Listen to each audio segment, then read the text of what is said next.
All right, this is a response that's coming from Congress leader Gaurav Gogoi. This response is about delimitation in Assam, specifically what the Election Commission had to do with it. We'll bring you context on his response, then we'll give you a little bit of a backstory. Firstly, what Gaurav Gogoi had to say. He said the speed with which the Election Commission has rushed through the delimitation in Assam, despite serious questions raised by the Supreme Court in the ongoing case, is another example of BJP's brute authoritarianism. The BJP also wants to exclude the CJI from selecting ECs in the new bill.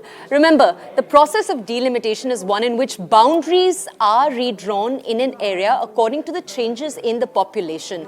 Now, the EC, the Election Commission, submitted its report on August 11. This was their final report on the ways in which they believed the boundaries needed to be made. My colleague Preeti is with us right now. Preeti, we know that on one side you have BJP leaders who say that these changes that the Election Commission has organized for are changes that will allow for better representation of, for example, indigenous communities. At the same time, you have minorities arguing that these changes in Assam stand against them. Can you bring us context, please, Preeti, of both sides, and then tell us more about what Gaurav Gogoi had to say?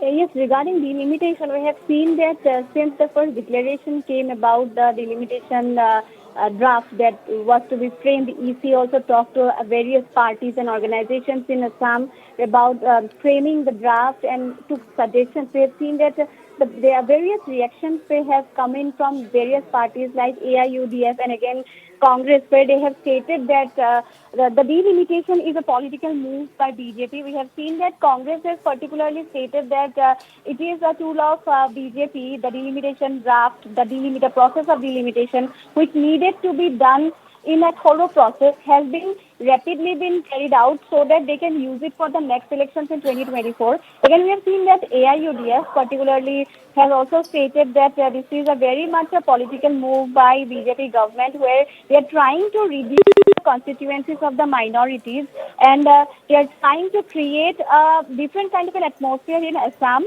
by which they can take over the voters in the region. They're also defining them on the basis of religion and minorities and majorities in the state. So we have seen a lot of political reactions coming in today. We have seen that Gaurav Gogoi has also stated that when there is a case going on in the Supreme Court, they are listening and they are taking inquiries from the various parties. Why is the EC rapidly moving towards bringing in the delimitation when there are a lot of questions still to be answered? So we have seen that Himanta Biswa Sharma has also stated regarding it's a success of democracy. It's a very helpful move for the state of Assam. So a lot of political reactions definitely coming in. Preeti, thank you for highlighting that for us.